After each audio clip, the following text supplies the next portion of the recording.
Hi everyone, मैं हूँ आपके दोस्त और स्टोरी टेलर जो आपको सुना रही बहुत ही मजेदार स्टोरी जिसका नाम है तकरार है इसकी। तो चलो स्टोरी को शुरू करते हैं। तो लास्ट पार्ट में हम लोगों ने देखा था कि रूहानी और आरुल और बाकी सब लोग ये कहीं घूमने गए थे। और वहां से आने के बाद में रूहानी उसने आरुल को अपने दिल की बात बोली थी, लेकिन आरुल उसने मना कर दिया था और वो वहां से चली गई थी। उसके बाद में रूहानी वो भी अपनी कार स्टार्ट करती है और वहां से निकल जाती है। तो अब आगे तो आरुल वो अपने घर का डोर ओपन करती है और अंदर की ओर आती है और अपने हाथ में जो कुछ सामान था वो वहीं साइड में एक टेबल पर रखती है और सीधे अपने रूम में आ जाती है और बेड पे बैठ जाती है। और वो खुद से ही बोलती है, रूहानी तुम गलत नहीं हो, पर बहुत सारी चीजें होती हैं जो तुम्हें समझाना भी मेरे बस की नहीं है। और ना तुम उस एज में हो जो ये बातें समझ सको। और ऐसा नहीं है कि मैं तुम्हें पसंद नहीं करती, लेकिन मेरी भी कुछ बाउंड्रीज है जिसे मैं क्रॉस नहीं कर सकती। शायद मेरी ही गलती थी, मुझे पहले ही तुम्हें रोक देना चाहिए था। पर मुझे लगा कि आई एम सॉरी रूहानी, मेरी वजह से तुम्हें हर्ट हुआ होगा। और मुझे पता है हुआ होगा, क्या तुम सच में हर्ट हुई हो। पर मैं चाह कर भी इस बात को एक्सेप्ट नहीं कर सकती। काश तुम इस बात को समझो। और वो होता है ना यार, किसी को बुरा लगता है। और आरोही उसकी भी आंखें हल्की सी नम हो चुकी थी और वो वैसे ही बेड पर लेट जाती है और वो सीलिंग की ओर देखती है। दूसरी साइड रूहानी वो भी अपने घर पहुंच जाती है और वो बस अपने रूम में जाती है और अपना सामान फेंकती है। वो रखती नहीं, वो फेंकती है। और वो बेड पे होता है ना, पेट के बल लेट जाना, वैसे लेट जाती है। और उसके बाद रूहानी वो रोती है। वो कुछ नहीं बोलती, वो बस अच्छे से रोती है। और रोते रोते उसे कब नींद लग जाती है उसे नहीं पता। तो अब करते हैं टाइम को थोड़ा सा शिफ्ट और अब आते हैं मॉर्निंग के टाइम पर। रूहानी के दोस्त ये लोग क्लास में बैठे हुए थे। थोड़ी देर में आरुल वो भी आती है पढ़ाने के लिए और वो देखती है सामने की ओर कि रूहानी के दोस्त लोग वो बैठे हुए हैं, पर रूहानी वो नहीं आई। आरुल वो रोज की तरह सबको पढ़ाना शुरू करती है और थोड़ी देर के बाद में क्लास वो खत्म हो जाती है। तो आरुल वो ईशा से पूछती है कि रूहानी कहाँ है। तो ईशा वो बोलती है, मैम रूहानी की तो तबीयत खराब है। तो आरुल वो बोलती है, क्यों क्या हुआ उसे। तो ईशा वो बोलती है, मैम फीवर है शायद उसे। तो आरुल वो बोलती है, पर कल तक तो सही थी। तो ईशा वो बोलती है, हाँ मैम, पर पता नहीं क्या हुआ उसे। उसकी मम्मी ने कॉल उठाया था और उन्होंने बोला कि उसे फीवर है। तो आरुल वो बोलती है, अच्छा। तो ईशा वो बोलती है, हाँ मैम, बस हम लोग भी कॉलेज खत्म होने के बाद सीधा उसके घर ही जा रहे हैं। तो आरुल वो बोलती है, अच्छा सही है, तो तुम उसके घर पे जाओ और फिर मुझे कॉल करके बताना कि उसकी तबीयत कैसी है। तो ईशा वो हाँ में सिर हिलाती है और उसके बाद में ईशा और उसके दोस्त लोग वहां से निकल जाते हैं और आरुल वो भी स्टाफ रूम में आके बैठ जाती है। तो अब फिर से करते टाइम को थोड़ा सा शिफ्ट और अब आते शाम के टाइम पर। करीब शाम के 7 बज रहे थे। तो ईशा और बाकी सारे दोस्त ये लोग रूहानी के घर पे जाते हैं और रूहानी वो अपने रूम में बैठी थी। तो ईशा वो बोलती है, वो क्या हुआ तुझे, और तू आज कॉलेज क्यों नहीं आई, और तूने मुझे आरुण मैम से झूठ बोलने को क्यों बोला। तो रूहानी वो बोलती है, बस मेरा दिल नहीं कर रहा था इसीलिए, और मुझे पता था कि आरोही मैम पूछेगी। तो ईसा वो बोलती है, हाँ तो तुमने झूठ बोलने को क्यों बोला? तो रूहानी वो बोलती है, झूठ बोलने को किसने बोला? तो ईसा वो बोलती है, क्या मतलब, तुझे सच में फीवर है? तो रूहानी वो देखती है ईसा की ओर। तो ईसा वो थोड़ा सा उठकर रूहानी के पास जाती है और उसके फोrehead को टच करते हुए बोलती है, यार तुझे तो सच में फीवर है, मुझे लगा कि तू ड्रामा कर रही है। तो रूहानी वो बोलती है, नहीं मैं कोई ड्रामा नहीं कर रही हूँ। पर तुझे ऐसा क्यों लगा? तो ईसा वो बोलती है, मुझे इसलिए ऐसा लगा कि शायद तेरा ऐसा करने से आरोही में वो तेरी फिक्र करे बस।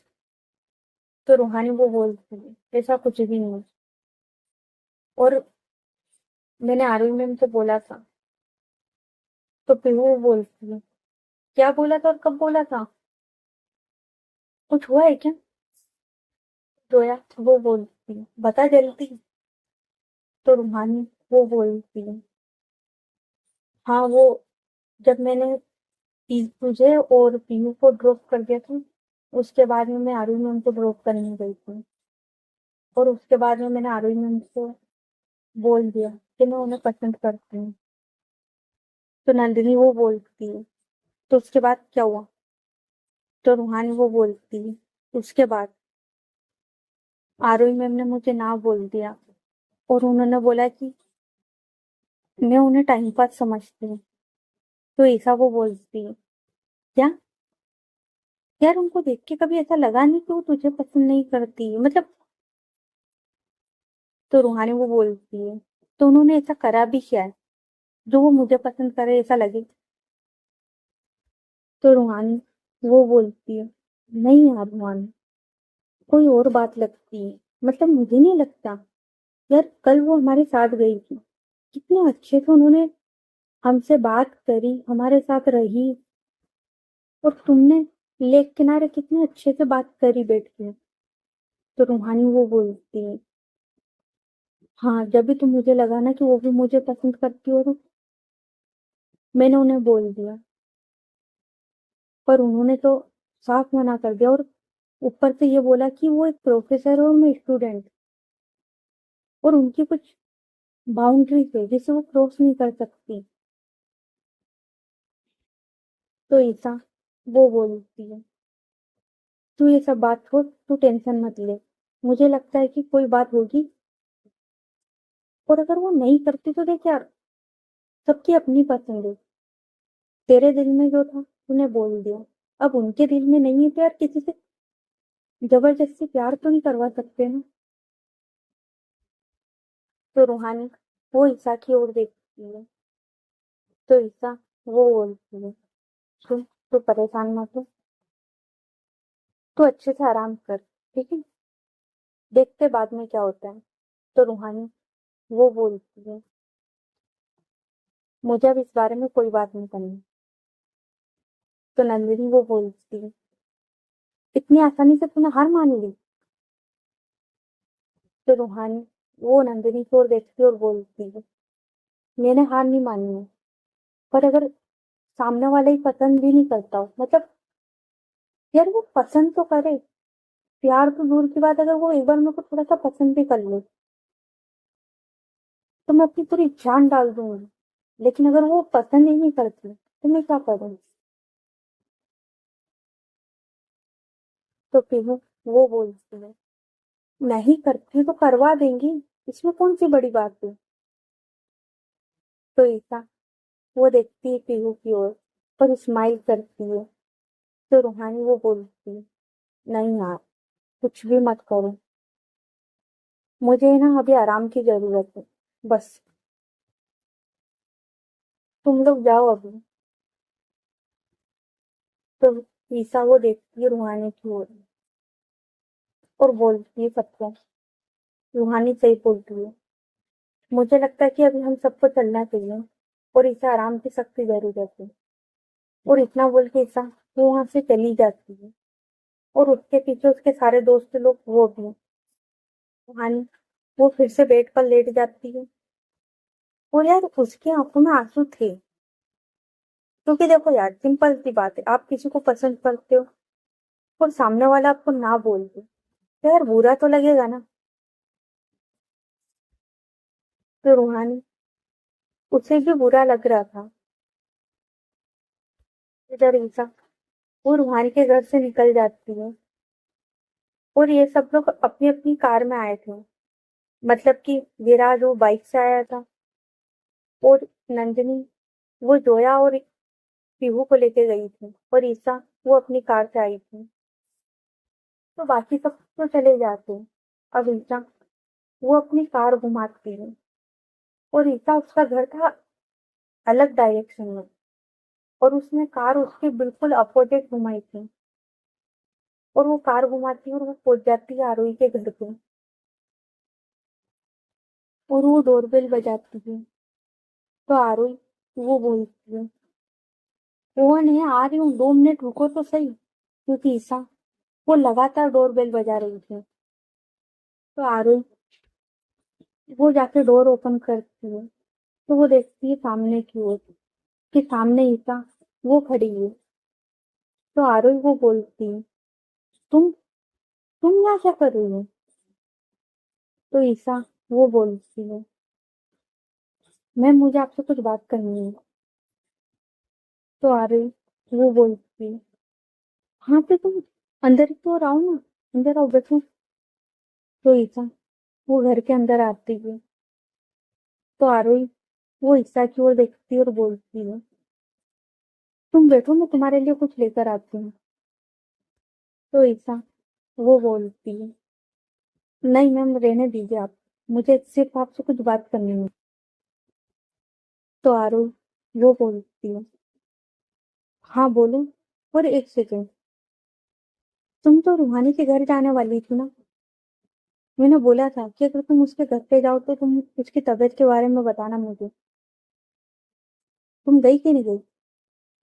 तो ईसा वो देखती है आरोही की ओर और बोलती है, मैम, मैं सीधा सीधा आपसे क्वेश्चन पूछूंगी, क्योंकि मुझे घुमा फिरा के बात करने की आदत नहीं है। तो आरोही वो देखती है ईसा की ओर और बोलती है, क्या बोलना चाहती हो तुम?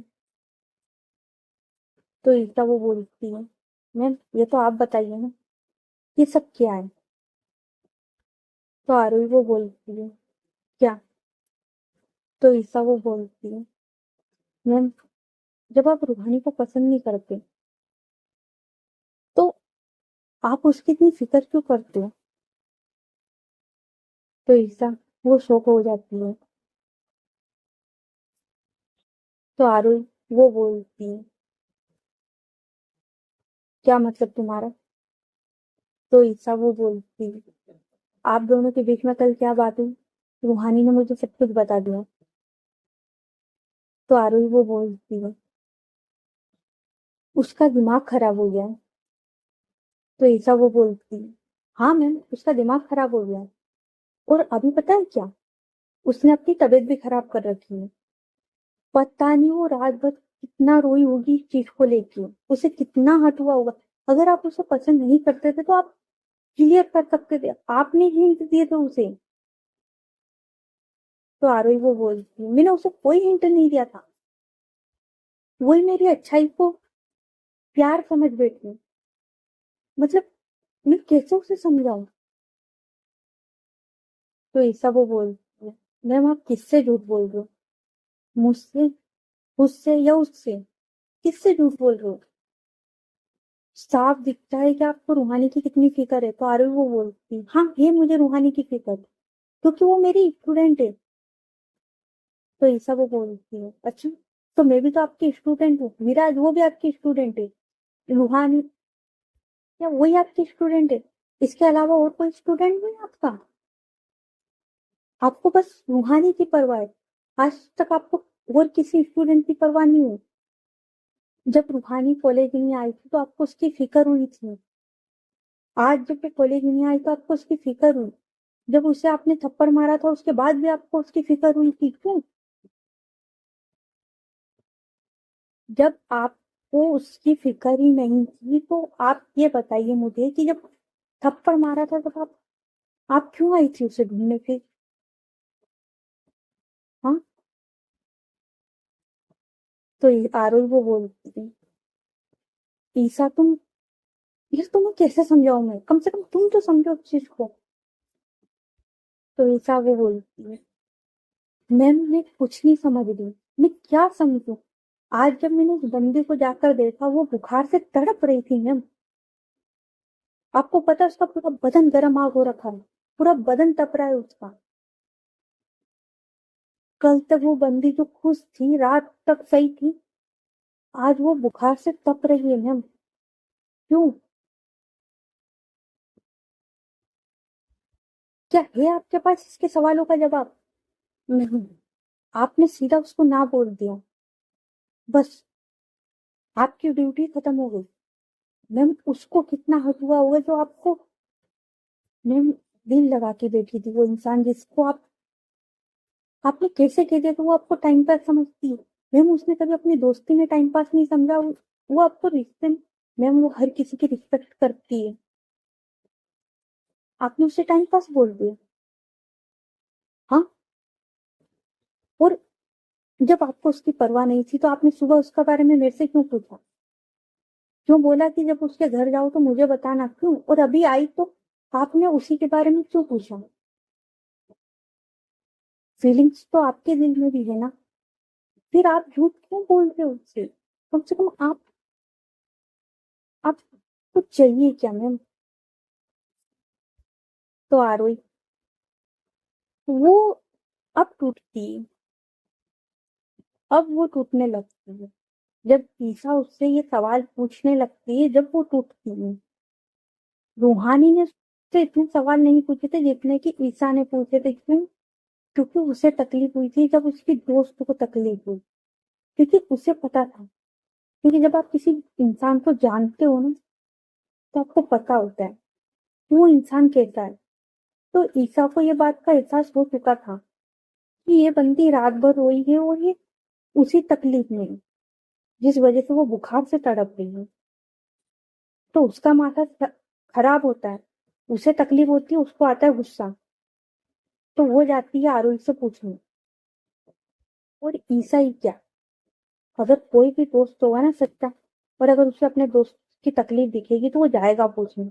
तो मुझे नहीं लगता कि ईसा वो गलत कर रही है। तो ईसा वो अब पूछती है, तो आरोही वो अब टूटने लगती है। तो ईसा वो बोलती है, बोलो मैम, आप जवाब दो। आपने उसकी बातों का जवाब नहीं दिया, लेकिन मैं बिना जवाब लिए नहीं जाऊंगी यहाँ से। मुझे मेरे सवालों का जवाब चाहिए। आपने उसके साथ ऐसा क्यों किया? तो आर्यन वो बोलती है, क्योंकि मैं नहीं चाहती कि वो किसी प्रॉब्लम में पड़े। तो ईसा वो बोलती है, क्या मतलब?